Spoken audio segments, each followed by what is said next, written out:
حضور فرمانے لگے جب رب سے مانگو نا تو اصرار کر کے مانگو، جب رب سے مانگو تو اصرار کر کے، بچہ ناز دکھا رہا ہے اصرار کر رہا، اللہ سے مانگو تو اصرار کر کے مانگو، اور فرمایا رغبت کے ساتھ مانگو۔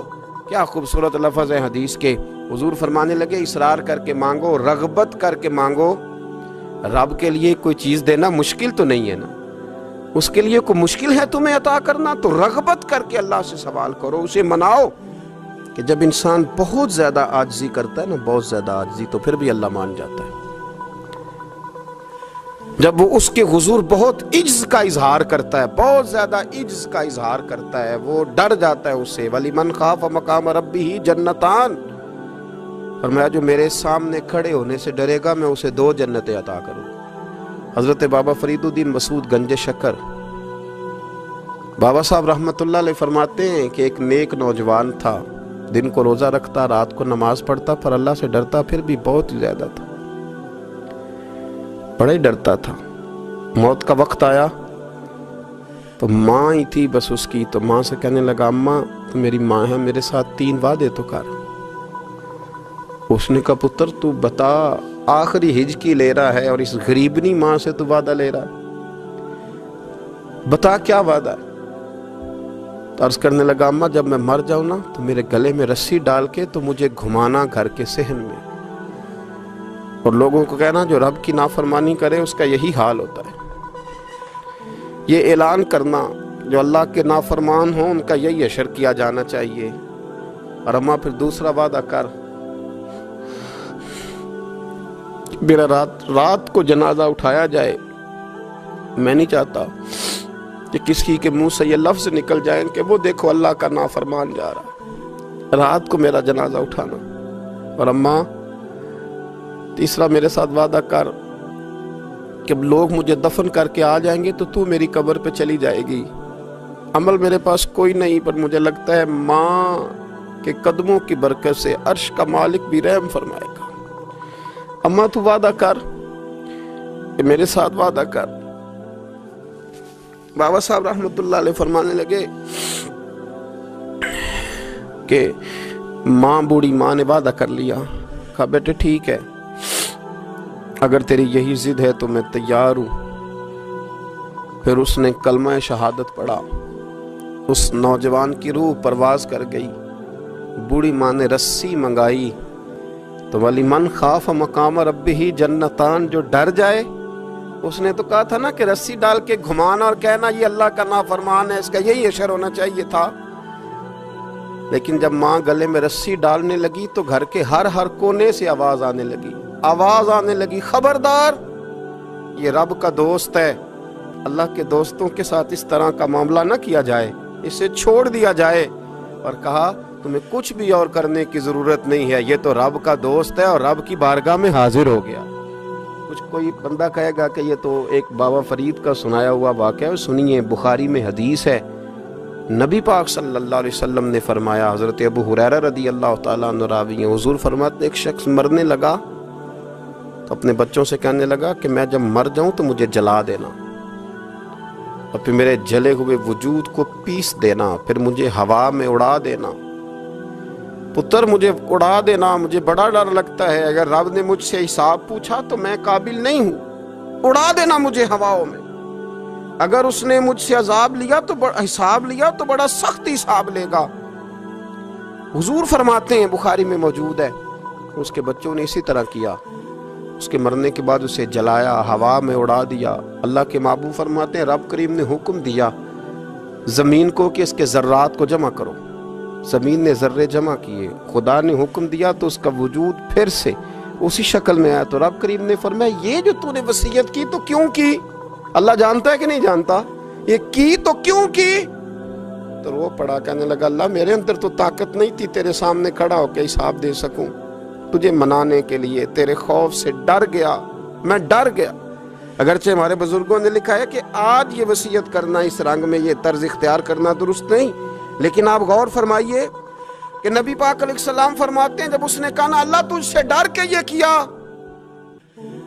تو رب کریم نے فرمایا جا پھر میں نے تیری مغفرت کر دی، کیونکہ اللہ کو پتا تھا یہ دل سے بات کر رہا ہے۔ میرے رسول پاک علیہ السلام نے فرمایا کہ جب رب نہ مانے تو پھر وہ کمزوروں کے صدقے مان جاتا ہے، پھر وہ ضعیفوں کے صدقے مان جاتا ہے۔ فرمایا اللہ تم سے بارشیں روکنا چاہتا ہے، پر تمہارے ضعیفوں، کمزوروں، غریبوں کے صدقے، مجبوروں کے صدقے وہ تم پر بارشیں برساتا ہے۔ حضور فرماتے ہیں رباش غازہ اغبر لو اقسم علی اللہ لا برا۔ کچھ ایسے لوگ ہوتے ہیں کہ ان کے بالوں میں خاک پڑی ہوتی ہے، چہروں پہ مٹی الجھے ہوئے ہوتے ہیں، لیکن اگر وہ اللہ پہ قسم کھا لیں تو اللہ ان کی قسم بھی پوری کر دیتا ہے، قسم بھی۔ حضرت عبداللہ ابن مبارک فرماتے ہیں، ابن قدامہ نے لکھا ہے، فرماتے ہیں بارش نہیں ہوتی تھی مکے میں، قحط پڑ گیا تو سب لوگ مسجد الحرام سے باہر کھلی جگہ میں نکلے دعا کرنے کے لیے، سب اپنی اپنی دعائیں کر رہے تھے۔ تو میں تھوڑا باہر ہوا تو اچانک ایک غلام آیا، کالا سیاہ رنگ، 2 رکعتیں نماز پڑھ کے تو ہاتھ پھیلائے تو کہنے لگا اللہ مجھے پتہ ہے یہ جو کچھ بھی ہوا ہے میری نافرمانیوں کی وجہ سے ہوا ہے۔ تو ناراض ہو گیا نا، تو نے بارش روک لی، ناراض ہو گیا نا، ہمیں سبق سکھانا چاہتا ہے نا، یہ کسی اور کی وجہ سے نہیں، یہ صرف میری نافرمانیوں کی وجہ سے ہوا۔ اللہ رحم فرما، تیرے بندے تھوڑی سی بھی سختی برداشت کرنے کی طاقت نہیں رکھتے، کمزور ہیں، ڈر جاتے، غلام ہے، دعائیں مانگ رہا ہے۔ حضرت عبداللہ ابن مبارک فرماتے ہیں اس نے چہرے پہ ہاتھ پھیرے تو کالی گھٹائیں چھا گئیں، بارش ہونے لگی۔ میں اس کے پیچھے گیا، اس کا گھر ڈھونڈ آیا، تعقب کیا، پیچھا کیا، گھر میں نے تلاش کر لیا، اور گھر کو تلاش کر کے جب میں واپس آیا تو میں نے حضرت فضیل بن عیاض سے ذکر کیا تو کہنے لگے کسی طریقے سے اسے حاصل کرو۔ فرماتے ہیں میں اس کے گھر گیا، اس کے مالک نے مجھے دیکھا تو کہا عبداللہ ابن مبارک میرے گھر، اتنے بڑے ولی، اتنے بڑے درویش، اتنے بڑے محدث۔ میں نے کہا تیرا غلام چاہیے۔ اس نے کئی غلام دکھائے، میں نے کہا نہیں یہ نہیں۔ اس نے کہا یہ بڑے بڑے اچھے ہیں، کوئی سے بھی آپ لے لے، خرید لے۔ میں نے کہا نہیں۔ پھر وہ لاغر صاحب، وہ کمزور صاحب، وہ ضعیف سا نکل کر کے آیا۔ میں نے کہا یہ مجھے دے دو، تو کہنے لگا یہ تو بیچارہ بے ضرر سا آدمی ہے، کیا لے کے کریں گے؟ میں نے کہا نہیں مجھے یہی چاہیے۔ میں اس کو ساتھ لے کے چلا تو رستے میں پوچھنے لگا کہ میرے اندر تو کوئی ایسی بات نہیں تھی، مجھے کیوں خریدا؟ آپ مجھ سے کیا خدمت لیں گے؟ تو عبداللہ ابن مبارک فرمانے لگے میں نے کہا کوئی خدمت بھی نہیں لوں گا، میں تو خود تیری خدمت کروں گا، میں تیرا بیاہ کراؤں گا، تیرے لیے مکان بناؤں گا، میں تیری خدمت کروں گا۔ میں تیرا اور تیرے رب کا رشتہ دیکھ چکا ہوں، میں تیرا اپنے مالک کے ساتھ جو تعلق ہے اسے دیکھ چکا ہوں۔ کہتے میں نے یہ لفظ کہے تو مجھے کہنے لگا 2 رکعتیں پڑھ لوں؟ اب مجھے لے جانا پر 2 رکعتیں پڑھ لوں؟ کہتے میں نے کہا پڑھ لو۔ تو 2 رکعتیں پڑھنے کے بعد میری طرف دیکھ کے کہنے لگا آقا مجھے اپنا حق معاف کر دینا، میں خدمت نہیں کر سکا۔ پھر کہنے لگا اللہ راز تو کھل گیا، اے اللہ راز تو کھل گیا، اللہ تیرا میرا معاملہ تھا، راز تو کھل گیا، راز تو کھل گیا، اللہ راز تو کھل گیا۔ میں سراپا مخزن راز تھا، میں رہا تھا مدت و راز میں، یہ تو تیرا شوق کے دید کشاں کشاں مجھے کھینچ لایا مجاز میں، اللہ راز کھل گیا۔ یہ لفظ کہتے کہتے کہتے کہتے اس شخص نے کلمہ پڑھا اور اس کی روح پرواز کر گئی، اس کی روح ہی پرواز کر گئی۔ تو کبھی ان کمزوروں کے ذریعے بھی اللہ کو منایا جا سکتا ہے، تو رب کو منانے کی کوشش کریں، اس کے حضور عجز کی کوشش کریں۔ ہر آدمی اپنے گھر میں بیٹھ کر، اپنے مصلے پہ بیٹھ کر، تنہائی میں بیٹھ کر اس سے کہے، اور یاد رکھنا وہ بڑا کریم ہے اور وہ بڑا قدیر ہے، بڑا قادر ہے، 1 منٹ لگاتا ہے اور ہر چیز اس کے کرم میں نہا جایا کرتی ہے، اس کے فضل میں ہر چیز نہا جاتی ہے۔ بوڑھے بھی دعائیں کریں، مائیں بھی دعائیں کریں۔ حضرت عائشہ صدیقہ فرماتی ہیں، یہ بھی مسلم میں موجود ہے، کہتی ہیں دعا رسول اللہ، کہتے ہیں نبی پاک نے دعا مانگی، حضور نے دعا مانگی۔ سبحان اللہ، کیا لفظ ہیں، کیا وجد آفرین جملے۔ کہتی ہیں دعا رسول اللہ، نبی پاک نے دعا مانگی، ثم دعا، دعا مانگ کر حضور پھر دعا مانگنے لگے۔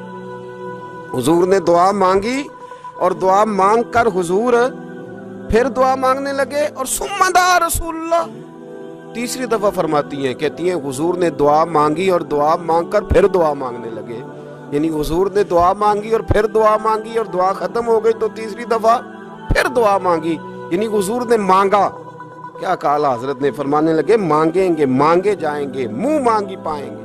سرکار میں نہ لا ہے نہ حاجت اگر کی ہے، مانگیں گے مانگے جائیں گے، منہ مانگی پائیں گے۔ حضور نے دعا مانگی اور دعا مانگ کر پھر دعا مانگی اور دعا مانگ کر پھر دعا مانگی۔ تو نبی پاک صلی اللہ علیہ وسلم کا تو اللہ سے مانگنے کا، اس کو منانے کا یہ طریقہ، حضرت عبداللہ ابن عمر فرمانے لگے، یہ لفظ ابو داؤد شریف میں موجود ہے، ذرا ان کا بھی ذائقہ محسوس کیجئے گا۔ حضرت سیدنا عبداللہ ابن عمر فرماتے ہیں میں حضور کی مجلس میں حاضر تھا، حضور مانگنے لگے اللہ سے، حضور اللہ سے مانگنے لگے۔ میں تو کئی دفعہ یہ دعا بھی مانگنے لگ جاتا ہوں کہ اللہ تو ان دعاؤں کی طرف تو دیکھ جو تیرے رسول نے ہمارے لیے مانگی۔ اللہ تو ہمیں تو نہیں نہ مانگنا آتا، نہیں طریقہ آتا، نہیں سلیقہ آتا، نہیں انداز آتا، ہم تو بے توجہ سے لوگ ہیں، بیٹھنے کا ڈھب نہیں آتا ہمیں تو ہاتھ اٹھانے کا سلیقہ نہیں آتا، ہم تو وضو کرنے کے اس طریقے سے آشنا نہیں، پر اللہ تیرے محبوب نے تو خوب مانگا ہے نا تجھ سے، تیرے پیارے حبیب علیہ السلام نے تو تجھے منایا ہے نا ہمارے حق میں، تو اللہ تو ان دعاؤں کی طرف تو دیکھ۔ حضرت عبداللہ ابن عمر رضی اللہ تعالیٰ عنہ فرماتے میں حضور کی مجلس مبارکہ میں بیٹھا تھا، ابو داؤد شریف میں موجود ہے، کہتے ہیں حضور دعا مانگ رہے تھے۔ دعا کیا تھی؟ دعا حضور یہ مانگ رہے تھے، رب اغفر لی، یا اللہ ہمیں بخش دے، وتب علی، اللہ ہماری توبہ قبول فرما، انک انت التواب الرحیم، بے شک تو توبہ قبول کرنے والا اور رحم کرنے والا۔ حضور دعا مانگ رہے تھے، اے اللہ رب اغفر لی، یا اللہ ہمیں بخش دے، وتب علی، اور ہماری توبہ قبول فرما، انک انت التواب الرحیم، بے شک تو توبہ قبول کرنے والا اور رحم کرنے والا۔ حضرت عبداللہ ابن عمر فرماتے اس ایک دعا کو ایک ہی مجلس میں ایک ہی جگہ بیٹھ کر میرے نبی پاک نے اپنی زبان اطہر سے 100 مرتبہ ادا فرمایا۔ 100 مرتبہ حضور نے یہ لفظ کہے، رب اغفر لی وتب علی، رب اغفر لی وتب علی، رب اغفر لی، اے اللہ بخش دے، رحم فرما، وتب علی، بس قبول کر لے نا اب ہماری توبہ، انک انت التواب الرحیم، بے شک تو توبہ قبول کر لیا کرتا ہے، تو رحم فرمایا کرتا ہے۔ ایک ہی مجلس میں 100 دفعہ حضور نے دعا مانگی، دعا مانگ کے پھر دعا مانگی اور دعا مانگ کے پھر دعا مانگی۔ اللہ کو منایا میرے رسول پاک، حضور نے ہمیں بتلایا اسے مناؤ، اس کی بارگاہ عالی مرتبت میں جھکو، اور حضور نے خود بھی یہ طریقہ ہمارے سامنے بطور سنت کے چھوڑا، اور پھر نبی پاک صلی اللہ علیہ وسلم نے آگے بڑھ کے ہمیں کچھ اور باتیں بھی ارشاد فرمائی۔ حضور نے ہمیں بتلایا کہ پچھلے لوگ اپنے رب کو کیسے مناتے تھے، وہ کس طرح اس کے حضور ناز عرض کرتے تھے۔ حضور نے ہمیں اللہ کو منانے کے طریقے بھی بتلائے، فرمایا جب ماں باپ دعا مانگیں گے اولاد کے حق میں تو وہ مان جائے گا۔ حضور علیہ السلام نے فرمایا جب مسافر دعا مانگے گا تو اللہ مان جائے گا۔ فرمایا میرے رسول کریم نے کہ جب بیمار دعا مانگے گا تو اللہ مان جائے گا۔ اور سید عالم علیہ السلام فرمانے لگے جب تمہارے ضعیف، کمزور، مجبور لوگ دعا مانگیں گے تو اللہ مان جائے گا۔ اور حضور نے فرمایا جب تم فرض ادا کر کے دعا مانگو گے تو اللہ مان جائے گا۔ اور میرے محبوب نے فرمایا جب پچھلی رات اٹھ کے تم اس کے حضور عرض کرو گے تو وہ تمہاری دعاؤں کو قبول کر لے گا، وہ تم مان جائے گا۔ اور حضور نے ہمیں دن بتائے، فرمایا جمعے والے دن مانگنا مان جائے گا، شب قدر کو مانگ لینا مان جائے گا، شب برات میں دعائیں کرنا وہ مان جائے گا، رمضان کی راتوں میں مانگنا مان جائے گا، قرآن پاک کے ختم کے موقع پر دعا کرنا مان جائے گا۔ طریقے بتلائے۔ اب یہ ہے کہ ہم نے تو مانگنا تھا نا اس کی بارگاہ میں، ہم نے تو حاضر ہونا تھا، ہم نے تو جانا تھا، اب ہم نے آگے بڑھنا ہے، اس کے حضور عرض کرنا ہے۔ حضور نے ہمیں بتلایا کہ مومن متقی ہوتا ہے نا، پرہیزگار ہوتا ہے، تو اس نے کچھ نیکیاں بھی کی ہوتی ہیں، جس طرح اسے اپنے گناہوں کا پتہ ہوتا ہے نا، جسے پتہ ہوتا ہے کہ نہیں یار فلاں کام میں نے فقط اللہ کی رضا کے لیے کیا ہوا ہے، وہ میرا اور میرے رب کا راز ہے۔ فرمایا جب تم بڑے الجھ جاؤ نا، جب تم بڑی آزمائش میں آ جاؤ، اور جب تم سمجھ لو کہ اب میں بڑی تکلیف میں آ گیا ہوں، تو پھر ایک طریقہ حضور نے ہمیں اور بھی بتلایا مانگنے کا، ایک اور طریقہ بھی بتلایا، اور وہ روایت صحیح مسلم میں موجود ہے۔ راوی حضرت عبداللہ ابن عمر رضی اللہ تعالیٰ، حضور فرماتے ہیں 3 لوگ سفر کر رہے تھے. یہ آپ اندازہ فرمائیے، صحیح مسلم کی حدیث ہے، اور ذرا حضور کے سمجھانے کا ایک یہ رنگ بھی ہے اللہ کو منانے کا، ایک یہ انداز بھی ہے اس کی بارگاہ میں گزارشات پیش کرنے کا، یہ بھی ایک طریقہ حضور نے ہمیں بتلایا. اگرچہ اپنی نیکیوں کو چھپانا چاہیے، نیکیاں جو چھپی ہوئی ہوتی ہیں وہ قیمتی ہوتی ہیں، وہ قیمتی چیزیں ہوتی ہیں جو لوگوں نے چھپا کر کے رکھی ہوتی ہیں. حضرت عبداللہ ابن عمر فرمانے لگے کہ نبی پاک صلی اللہ علیہ وسلم فرماتے ہیں 3 لوگ سفر کر رہے تھے، رستے میں طوفان آ گیا، تیز بارش شروع ہو گئی، تو حضور فرماتے ہیں وہ تینوں بارش سے بچنے کے لیے ایک غار میں چھپ گئے. ان کو پتہ ہے پرانے زمانے کے اندر غاریں ہوتی تھیں، اور لوگ جب سفر کرتے تھے لمبے تو پتھروں اور پہاڑوں کے بیچ میں سے سفر کرتے تھے. وہ غار کے اندر چلے گئے. اب چونکہ طوفان بہت زیادہ تھا، جب وہ غار کے اندر چلے گئے تو اللہ کے پیارے حبیب صلی اللہ علیہ وسلم فرماتے ہیں پتھر اوپر سے لڑکتا ہوا آیا اور غار کے منہ کے آگے آ کے اس نے غار کو بند کر دیا. اب اتنا تیز اور اس مضبوطی کے ساتھ وہ پتھر لگا اور اتنا صحیح فٹ ہوا کہ اندر روشنی آنی بھی ختم ہو گئی. اب 3 لوگ ہیں. تھوڑی دیر تو وہ پریشان رہے کہ شاید اب کبھی بچ نہیں سکیں گے، شاید چاروں جانب اندھیرا ہی ہے اور اندھیرا ہی رہے گا، شاید یہاں سے نکلنے کے لیے اب ہمیں کوئی رستہ میسر نہیں آئے گا. وہ پہلے تو پریشان ہوئے، پھر کہنے لگے یار اس طرح کرو، ذرا غور کیجئے گا میری بات پہ. فرمایا اس طرح کرو، اگر کوئی زندگی میں نیکی کی ہے نا تو ذرا اس نیکی کو یاد تو کرو، اور یاد کر کے اس مالک کے حضور عرض تو کرو، وہ کریم ہے، کوئی آنکھو شاید من جاوے تے گل کم تتڑی دا بن جاوے، عرض تو کرو. ان میں سے یہ آپ اندازہ فرمائیے، یہ بات بیان کون کر رہا ہے؟ یہ مدینے والے رسول بیان کر رہے ہیں، یہ نبی پاک علیہ السلام نے بیان فرمایا. یہ وہ کہانی ہے جو ہمیں ہمارے نبی پاک نے سنائی، رسول کریم علیہ السلام نے ہمیں بتلائی، یہ داستان محبت. حضور فرمانے لگے ایک نے ان میں سے ہاتھ اٹھائے اور اس نے انداز کیا چھیڑا، عرض کرنے لگا اللہ تو جانتا ہے نا میں نے بکریاں رکھی ہیں، میں غریب ہوں، مزدور ہوں، اور مالک تو یہ بھی جانتا ہے کہ میرے بچے بھی ہیں، بیوی بھی ہے، پر میں جب بھی گھر لوٹا ہوں تو دودھ میں نے بچوں اور بیوی کو پہلے نہیں دیا، بوڑھے ماں باپ کو پہلے دیا. اللہ میں نے ان کے ساتھ ہمیشہ کرم کے بازو کھول کر معاملہ کیا. وہ غار میں تنہا بیٹھے ہیں اور اپنے مالک کو منا رہے ہیں. عرض کرتے ہیں اللہ تجھے یاد ہے نا ایک رات جب میں بڑی دیر سے لوٹا تھا، لکڑیاں کاٹتے، درخت تلاش کرتے، مجھے دیر ہو گئی، میں دیر سے لوٹا تھا، نیت یہ کر رکھی تھی کہ دودھ سب سے پہلے ماں باپ کو پلاؤں گا. مالک جب میں لوٹا تو وہ بوڑھے تھک کر کے سو گئے تھے. میری بیوی نے مجھے کہا کہ بچوں کو پلا دو، وہ سو گئے، تو میں نے کہا نہیں، میرے ذمے ہے ان بوڑھوں کے دل کو ٹھنڈا کرنا، ان سے پیار کرنا. اللہ بیوی مانگتی رہی، بچے طلب کرتے رہے، میری ٹانگوں میں گھومتے رہے، بار بار آتے رہے، پر میں نے دودھ نہیں پلایا.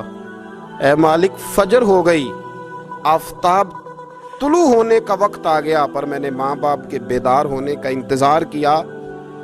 اے اللہ وہ جب اٹھے تو ان کی آنکھوں میں جو میرے لیے دعا تھی اور ان کے سینوں میں جو میرے لیے کرم تھا، اگر تیری بارگاہ میں وہ نیکی قبول ہے تو مالک پھر رحم فرما، نہ اس مشکل سے آسانی عطا فرما. سنو سنو، رسول کریم صلی اللہ علیہ وسلم فرماتے ہیں کہ اس بندے کی دعا مکمل ہوئی تو پتھر تھوڑا سا سرک گیا، اور اتنا سرکا کہ آسمان نظر آنے لگا. جس نے ماں باپ کو منایا ہے، ان سے پیار کیا ہے، پھر یہی بات وسیلہ بن جائے گی رب کے ماننے کا، پھر یہ وسیلہ بنے گی، اللہ اس سے مان جائے گا. پھر رسول کریم صلی اللہ علیہ وسلم فرمانے لگے، دوسرا بولا اور عرض کرنے لگا کہ اے اللہ تو جانتا ہے مجھے اپنے چچا کی بیٹی بھانے لگی تھی، میں اس کی طرف رغبت کرنے لگا تھا، اور میں نے جب اس سے جا کے ارادہ کیا کہ میں تیرا طالب ہوں، تو اس نے مجھے کہا کہ پہلے 100 دینار لاؤ بانا. تو اللہ میں نے مشقت کر کے 100 دینار جمع کیے، اور جب میں پوری طرح اس پر حاوی ہو گیا، وہ میرے قبضے میں آ گئی اور گناہ کا میں نے ارادہ کر لیا، تو اس عورت کے منہ سے ایک جملہ نکلا کہ اللہ سے ڈر، اے مالک وہ میرے قبضے میں تھی، اے اللہ میں گناہ پر قادر تھا، میں چاہتا تو گناہ کر لیتا، لیکن جب اس نے تیرا نام لے کے کہا نا کہ اللہ سے ڈر، اللہ میں ڈر گیا، میں اسے چھوڑ کے آ گیا۔ اگر تجھے یہ بات پسند ہے تو پھر نکال دینا اس مشکل سے، پھر کر دینا کرم۔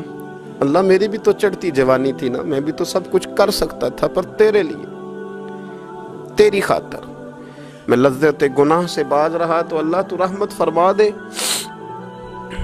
حضور فرماتے ہیں اس کی دعا مکمل ہوئی تھی کہ پتھر تھوڑا اور سرک گیا۔ پھر تیسرا بولا اور اس نے بول کے کہا، اے اللہ ایک مزدور کو، ایک دیہڑی دار کو، ایک غریب کو میں نے کام پہ رکھا ہوا تھا، یہ تیرا اور میرا راز ہے اللہ۔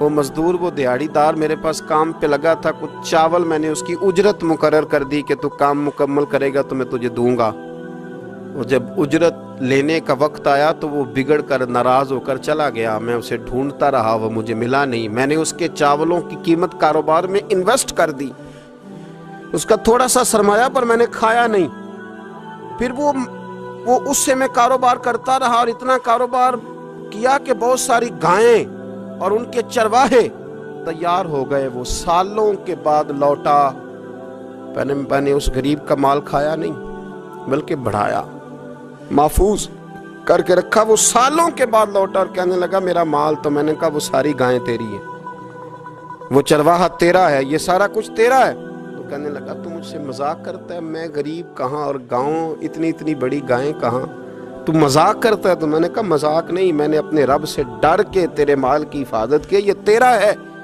اے اللہ میں کھا بھی تو سکتا تھا نا، پر تجھ سے ڈر کر میں نے وہ سارا محفوظ رکھا۔ اللہ اگر تجھے میری یہ ادا پسند ہے تو پھر آج مان جانا، آج راضی ہو جا۔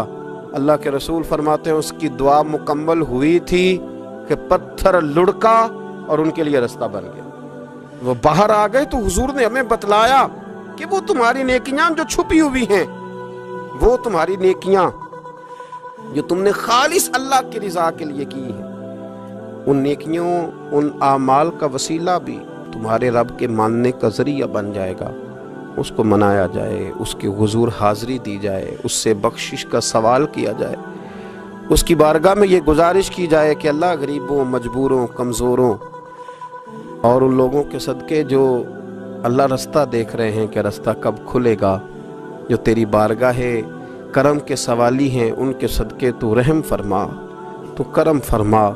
حوصلہ ہے، اگر وقتی طور پہ حوصلہ کر جاؤ گے، دلیری کر جاؤ، آنے والا وقت آسان ہو جائے۔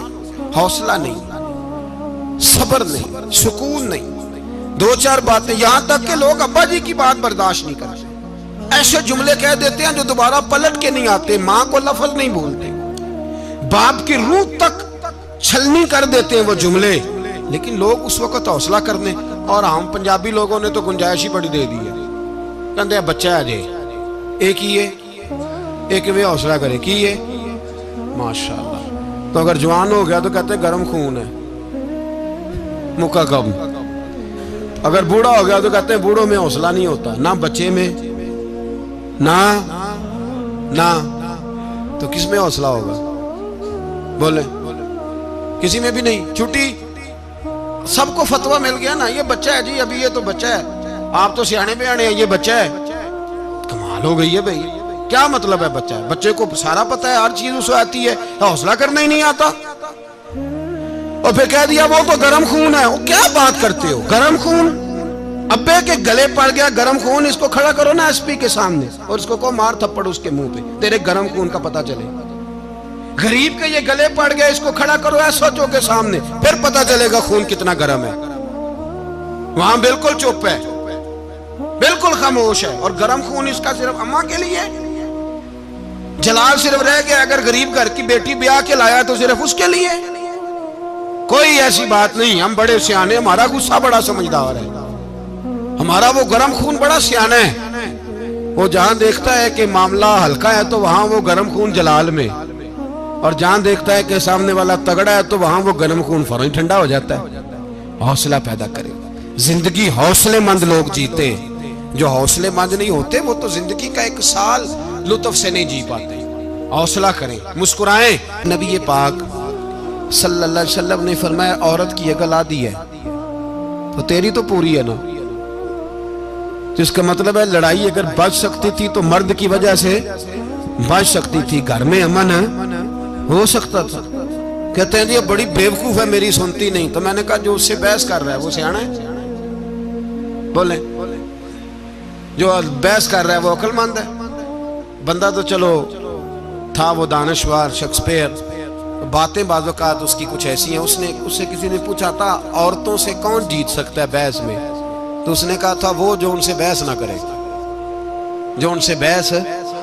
تو بھائی تو وجہ اس لیے کہ حوصلہ تو نہیں کرنا تھا۔ نبی پاک علیہ السلام نے فرمایا بی بی ٹیڑھی لکڑی ہے، سیدھی کرنے کی کوشش کرو گے تو ٹوٹ جائے گی، سیدھی تو پھر کتنا بیوقوف ہے جو پتھر سے سر رگڑ رہا ہے، کتنا نادان ہے جو یہ حرکت کر رہا ہے، دریا میں چھلانگ لگا کے کہتا ہے ڈوبوں گا نہیں۔ تو بھائی حوصلہ پیدا کرے، علم پیدا کرے۔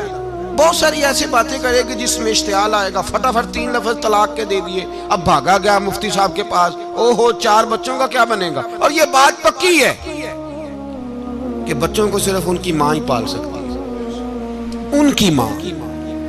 وہ بات مجھے نہیں بھولتی، ایک شخص نے بیوی کو طلاق دے کے دوسری شادی کی، اس کا بیٹا تھا 10 سال کا۔ تو اس نے اپنے بیٹے سے کہا کہ بیٹے بتا پرانی اماں صحیح تھی یا یہ صحیح ہے؟ اس نے کہا نہیں ابا وہ تو جھوٹ بڑے بولتی تھی، یہ صحیح ہے۔ وہ جھوٹی تھی، وہ جھوٹ بڑے بولتی تھی میری سگی اماں، یہ سچ بولتی ہے۔ اس نے کہا وہ کیسے؟ کہنے لگا اس لیے کہ میں کوئی شرارت کرتا تھا تو میری سگی اماں مجھے تھپڑ مارتی تھی اور کہتی تھی تجھے روٹی نہیں دے رہی، جا دوڑ جا گھر سے۔ تو میں دوڑ جاتا تھا تو جھوٹ بولتی تھی نہیں دینی، پھر آدھے گھنٹے کے بعد مجھے ڈھونڈنے لگ جاتی تھی، ڈھونڈ کے لاتی تھی، پھر میری منت کرتی تھی، پھر مجھے کہتی تھی نہ مجھے ستایا کر، پھر میرا ماتھا چومتی تھی، پھر میری مرضی کا کھانا بنا کے دیتی تھی، پھر میرے منہ میں لقمے ڈالتی۔ جھوٹی تھی، پہلے کہتی ہے نہیں دینی، پھر پیچھے بھاگتی ہے۔ یہ سچی ہے، میں شرارت کرتا ہوں تو تھپڑ مار کے نکالتی ہے، پھر میں منتیں کرتا ہوں پر روٹی نہیں دیتی، پیر پکڑتا ہوں نہیں دیتی، سچ بولتی ہے، اپنی بات پہ ڈٹ جاتی ہے۔ او بھائی بچے اس کی ماں ہی پال سکتی ہے، تو نے 3 جملے کہتے سوچا ہی نہیں، تیرا کا گیا تو یہ تو نئی بیوی ملے گی، اور اس کا بھی کیا گیا، اس کو بھی شاید شوہر مل جائے۔ ان پھولوں کی پرورش صرف ان کا مالی کر سکتا ہے، دوسرا کر سکتا تو نے حوصلہ ہی نہیں کیا۔ ٹھیک ہے غلطی بی بی کی تھی پر تو مرد تھا نا، تیرے پاس تو دلیری تھی، فٹافٹ 3 طلاق کے جملے کہہ دیے۔ اور میرے رسول پاک علیہ السلام نے فرمایا جائز کام بڑے ہیں پر طلاق جائز تو ہے پر میرے رب کو پسند نہیں، اللہ کو پسند۔ تو نے مالی بگا دیا جس نے تیرے گھر کا باغ سینچنا تھا۔ تو بھائی یہ حوصلہ نہیں، درجنوں طلاقیں، 20 کیس، اور ابھی وہ شادی کے پورے کپڑے نہیں پہنے تو طلاق پہلے، اس کی وجہ یہ کہ حوصلہ نہیں، صبر نہیں، رضا نہیں، ہم احساس نہیں کرتے۔ اگر تو یہ سمجھ جائے کہ بس اللہ نے جو میرے لیے بہتر سمجھا مجھے دے دیا، صحیح ہے میری آزمائش ہے، کیا ہے کچھ ہے جو اس نے بہتر سمجھا مجھے، اس نے، پھر تو سکھی ہو جائے، تیرے لیے جینا آسان ہو جائے، پھر تو بہت ساری پریشانیوں سے آزمائشوں سے دور ہو جائے۔ میرے نبی پاک صلی اللہ تعالی علیہ وسلم نے نا عثمان بن طلحہ کعبے کی چابی ان کے پاس ہوتی تھی، تو حضور نے ایک دن فرمایا عثمان، اچھا یہ نہیں تھا کہ عثمان خاص لوگوں کو چابی کعبہ کھول کے دکھاتے تھے، بلکہ ان کو قریش کی جانب سے یہ حکم تھا کہ جو بھی تجھے کہے تو نے کعبے کا دروازہ کھول دینا۔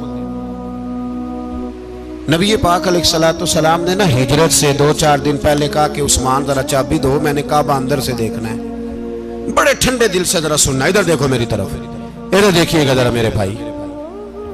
میں نے ایک بندے سے کہا یار پانی کی بوتل دینا دکاندار سے،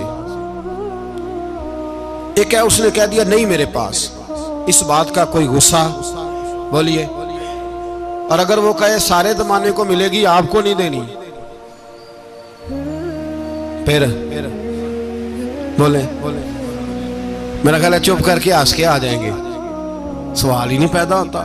ہم کہیں گے مجھے نہیں نہ دینی، تو نے تو دکان اٹھا یہاں سے، بند کر اسے. کیا مطلب ہے سب کو دینی ہے تجھے نہیں دینی؟ کیا معنی ہے اس کا؟ لے کے جاؤں گا، جھگڑا ہوگا، بحث کریں گے. عثمان بن طلحہ سے حضور نے فرمایا دروازہ کھولو، کعبہ دیکھنا ہے. عثمان کہنے لگا میں ساری دنیا کو دکھاؤں گا، آپ کو نہیں دکھاؤں گا. کتنی سخت بات ہے، پر قربان جائیں رسول اللہ کے حوصلے پہ صلی اللہ علیہ. عثمان کہتے ہیں میں نے یہ بات کی تو نبی پاک مسکرانے لگے، اور میں اچھا نہیں دینی نہیں دینی. تو حضور نے نا مسکرا کے اور میری کمر پہ تھپکی دی، فرمایا اچھا یاد رکھنا یہ چابی میں تجھ سے لے لوں گا، اور جس کو میرا دل کرے گا میں اس کو دوں گا. عثمان کہتے ہیں روز رات کو نبی پاک کے یہ جملے میرے کانوں میں گونجا کرتے تھے، گونجتے تھے کہ حضور نے فرمایا. کہتے ہیں جس دن پتا چلا نا نبی پاک 10,000 کا لشکر لے کے آ رہے ہیں، تو ابو سفیان میٹنگیں کر رہے تھے، مکے کے سارے سردار تیاری کر رہے تھے، اور میرے کانوں میں ایک ہی لفظ تھا کہ حضور نے فرمایا میں چابی لے لوں گا، پھر جس کو میں چاہوں گا اسے دوں گا. عثمان کہتے ہیں حد ہو گئی، وقت گزر گیا. حضور آ گئے، طواف فرمایا، اور طواف کے بعد میرے نبی پاک علیہ السلام نے فرمایا بلاؤ نا ذرا عثمان کو. عثمان کہتے ہیں میں چابی لے کے آیا تو دوسرا جملہ کوئی نہیں. ساڑھے نا کوئی بندہ مشورہ دے وہ نہ منیے تے جے کام مونج ہو جائے نا جن جو نے مشورہ دیتا سی تے وہ نال ہی غوث پاک بن جاتا ہے. تینوں آکھیا سی نا فوراً ہی داتا علی اجمیری ہو جاتا ہے. وہ کہندے تینوں پتہ نہیں میں کڈا ولی اللہ، تینوں میں آکھیا سی نا انج نہ کر، اور بندہ پریشان ہوتا ہے کام الٹ ہو گیا اور لاگوں آکھی جاتا ویکھو جی میں تے تانوں پہلوں ہی آکھیا سی. جی عجیب بات ہے، شیخ چلی کی طرح پیچھے پڑ جائے گا، میں نے تو پہلے ہی کہا تھا. او بس کر یار، اب تو خواجہ معین الدین اجمیری ہو گیا، بس کرو. مشورہ ہی ہوتا ہے، کسی کا مل جاتا ہے اور کسی کا نہیں لیا جاتا. فوری طور پہ بندہ اٹھ کے نہ تو ولایت کی چوتھی سیڑھی پہ چڑھ جائے گا، کہے گا میں تو ابدال وقت ہوں، میں کتب دورہ ہوں، میں نے تجھے کہا نہیں تھا. بس کر یار. کئی دفعہ مشورے صحیح ہوتے ہیں، کئی دفعہ صحیح. بولیے نبی پاک صلی اللہ علیہ وسلم کی احد کے دن خواہش یہ تھی کہ اندر رہ کے لڑنا ہے. جوان صحابہ نے کہا باہر جا کے لڑائی کرنی ہے، حضور نے باہر جا کے جنگ کی. بظاہر مسلمانوں کو شکست ہوئی. حضور نے ایک دفعہ نہیں کہا کہ میں نے تمہیں کہا نہیں تھا اندر رہنا ہے، بس ہو گیا جو ہو گیا. اب اس میں فٹافٹ اگلے کو حوصلہ دو، کوئی حرج نہیں یار. نبی پاک سب بولیے صلی اللہ علیہ وسلم، میرے حبیب پاک علیہ السلام نے نا کہا عثمان کو بلاؤ. عثمان آئے تو عثمان کہتے میں نے چابی دی تو میں تیار تھا، میں تیار تھا کہ اب میری بات ہوگی اور رسوائی ہوگی. لیکن کہتے ہیں قربان جائیں مصطفیٰ نے تو یہ جملہ بھی نہیں کہا کہ میں نے تجھے کہا نہیں تھا، یہ بھی نہیں کہا. حضور نے چابی لی، کعبے کے بت صاف کیے، نماز پڑھی، واپس آئے. فرمایا عثمان میرا وعدہ تھا تیرے ساتھ کہ جس کو میں چاہوں گا چابی دوں گا، یہ لو چابی میں تجھے ہی دینا چاہتا ہوں، لے لو رکھ لو. عثمان کہتے ہیں وہ چابی نہیں میرے طرف آ رہی تھی، میری طرف ایمان آ رہا تھا. وہ چابی نہیں آ رہی، ایمان آ رہا تھا میری جانب. کہتے ہیں میرے ہاتھوں میں چابی آئی اور میری زبان پہ کلمہ توحید جاری ہو گئی. بھائی تدبر، حوصلہ، صبر، رضا. ہمیں تو ٹائم بھی نہیں گزارنا آتا. گھر کا ماحول، گھر کے اندر رہ کے لوگ دکھی ہیں، اس لیے کہ ہماری طبیعتوں میں حوصلہ نہیں. ایک منٹ کے لیے نہیں، ایک سیکنڈ کے لیے بھی ہم یہ برداشت نہیں کرتے کہ چلو تھوڑا انتظار کریں، وقت کو دیکھیں، موقع کو دیکھیں. میرے نبی پاک علیہ السلام پہ اتنی مصیبتیں آئیں کہ پہاڑ پہ آتی تو وہ ریزہ ریزہ ہو جاتے ہیں، لیکن کسی مقام پر بھی حضور علیہ السلام شکوہ کرتے نظر نہیں آتے. ہم غریبی کا رونا روتے ہیں، ہر چوتھا آدمی کہتا ہے بڑا غریب ہوں، لیکن میرے نبی پاک علیہ السلام نے چوتھے دن کھجور کھائی، سرکہ کھایا ہے اور موٹے بان کی چارپائی پہ آرام کیا. حضرت عمر نے کہا حضور کتنی تکلیف ہے؟ فرمایا عمر کوئی تکلیف نہیں، تھوڑا سا تو وقت ہے، جنت میں جائیں گے، ساری نعمتیں اللہ نے ہمارے لیے تیار کی ہوئی ہے. راضی بالرضا، راضی بالرضا، کوئی کسی قسم کا مسئلہ نہیں. ہمیں آزمائشیں آتی ہیں، تکلیفیں آتی ہیں، بیماریاں آتی ہیں، لوگ چھوٹی چھوٹی بات پر پریشان ہو جاتے ہیں. ذرا ذرا سی بات پر شکوہ کرتے ہیں. میرے رسول پاک علیہ السلام نے فرمایا جب میرا رب کسی کو بیمار کرتا ہے تو 2 فرشتوں کو بھیجتا ہے, جاؤ میرے بندے کی تیمارداری کر کے آؤ. اللہ اکبر, خود رب بھیجتا ہے جاؤ میرے بندے کی. تو مجھے بتائیے جب اللہ بھیجے تو پھر تندرست خوش نصیب ہوا کہ بیمار؟ جی تندرست پھر خوش نصیب کون ہوا؟ میرے نبی پاک صلی اللہ علیہ وسلم نے فرمایا رب 2 فرشتے بھیجتا ہے, فرماتا ہے پتہ کر کے آؤ میرے بندے کا اس کا کیا حال ہے. حالانکہ اللہ سارا ہی جانتا ہے. فرشتے آتے ہیں واپس جاتے ہیں, رب کریم پوچھتے ہیں بتاؤ میرا بندہ کیا کہتا تھا. اللہ تجھے سارا ہی پتہ ہے پر ہم سے پوچھتے تو بتا دیتے ہیں. وہ یہ کہتا تھا کہ میں اپنی رب کی رضا پہ بڑا ہی راضی ہوں. وہ تیری حمد کر رہا تھا, تیری تعریف کر رہا تھا, تیرا شکر کر رہا تھا, تیرے لیے کلمات حمد بیان کر رہا تھا. تو میرے نبی پاک علیہ السلام فرماتے ہیں اللہ فرشتوں سے فرماتا ہے سنو پھر اگر میں اپنے بندے کو اس بیماری میں شفا دوں گا تو اس تندرستی سے زیادہ اچھی تندرستی دوں گا جو پہلے اسے عطا کی ہوئی تھی, پہلے سے اچھی صحت دوں گا. اور اگر اسے اس بیماری میں موت دوں گا تو پھر مرتے ہی اس کے لیے میں جنت کا فیصلہ فرما دوں گا.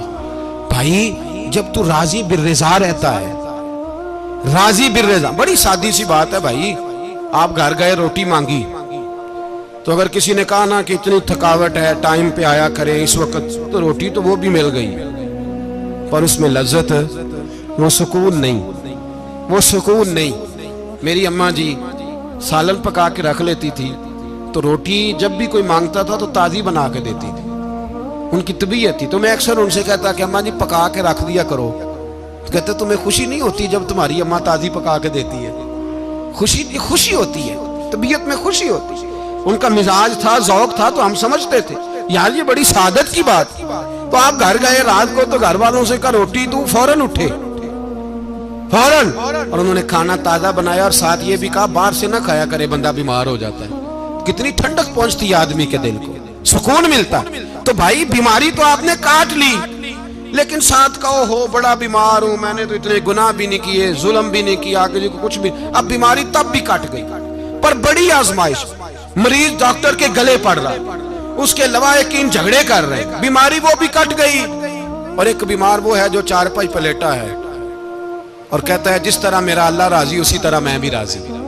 تو بیماری اس کی بھی کٹ گئی. حضرت یونس علی نبینا علیہ الصلوۃ والسلام نے ایک دن حضرت جبریل امین ملنے آئے تو جناب یونس علیہ السلام کہنے لگے اے جبریل اللہ کے نیک بندوں میں جو اللہ کو اس وقت سب سے زیادہ پسند ہے نبیوں کے بعد, توجہ کرنا بات پر, جو سب سے زیادہ اللہ کو پسند ہے نبیوں کے بعد ولیوں میں, اور سب سے زیادہ اللہ جس کو اللہ کی بارگاہ میں عبادت گزار لکھا جاتا ہے, میری اس بندے سے ملاقات کراؤ. تو حضرت جبریل نے جناب یونس علیہ السلام کو ساتھ لیا تو ایک شخص کے پاس پہنچے جو آنکھوں سے اندھا تھا, دونوں ہاتھ اس کے سلامت نہیں تھے اور پورے جسم میں پیپ جاری تھی, ریشہ تھا. جب جا کے السلام علیکم کہا نا حضرت یونس نے, اس نے وعلیکم السلام کے بعد پہلا لفظ پتہ کیا کہا؟ اس نے کہا یا اللہ تیرا شکر ہے, یا اللہ تیرا, آپ بھی ادا کریں اللہ کا شکر, یا اللہ تیرا, اللہ تیرا شکر ہے. تو حضرت یونس علیہ السلام کہنے لگے تو شروع سے اس طرح کا ہے, نابینا بھی اور ہاتھوں سے معذور بھی اور سارا جسم شروع سے. تو بڑے ہی خوبصورت لفظ اس بیمار نے کہے, کہنے لگے نہیں حضور میں بالکل ٹھیک ٹھاک تھا, جب تک میرے رب نے چاہا کہ یہ دنیا کو دیکھے تو تب تک اس نے مجھے آنکھیں دی, اور جب اس نے چاہا کہ اب اس کا دیکھنا بہتر نہیں تو اس نے واپس لے لی. تو یا اللہ تیرا شکر ہے, اللہ تیرا شکر ہے. پھر کہا جب تک اس نے چاہا کہ میرے ہاتھ رہے تب تک رہے, جب اس نے چاہا کہ میرے لیے بہتر نہیں تو اس نے لے لیے, تو یا اللہ تیرا شکر ہے. جب تک اس نے چاہا کہ میرا جسم صحیح و سلامت رہے تو رہا, اور جب اس نے چاہا کہ میرے لیے بہتر نہیں تو مجھے بیمار کر دیا, تو یا اللہ تیرا شکر ہے. تو حضرت یونس علیہ السلام کہنے لگے جبریل واقعی یہ اللہ کا سب سے زیادہ شکر گزار بندہ ہے, سب سے زیادہ عبادت گزار بندہ ہے, سب سے زیادہ. میرے نبی پاک علیہ السلام نے فرمایا میرا مومن ہر حال میں ہی نفع میں ہے, نعمت ملے تو شکر کر کے نفع, مصیبت آئے تو صبر کر کے نفع. اپنی زندگی میں تحمل, بردباری علم پیدا کرے، حوصلہ پیدا کرے۔ ہر آنے جانے والے شخص کے مزاج کے مطابق اسے نہ ملے، اپنا مزاج صحیح رکھیں، اپنی طبیعت کے مطابق اپنے ماحول کو برقرار رکھیں۔ علم کے ساتھ گزارا کرو گے تو رشتہ داروں سے بھی بنی رہے گی، دوستوں سے بھی بنی رہے گی، ہر ایک سے تعلق رہے گا۔ اور اگر آپ کے اندر یہ حوصلہ نہیں تو پھر سارے معاملات پریشانی کا شکار ہو جائیں گے۔ اللہ ہمیں سمجھنے کی توفیق عطا فرمائے۔ آخر دعوانا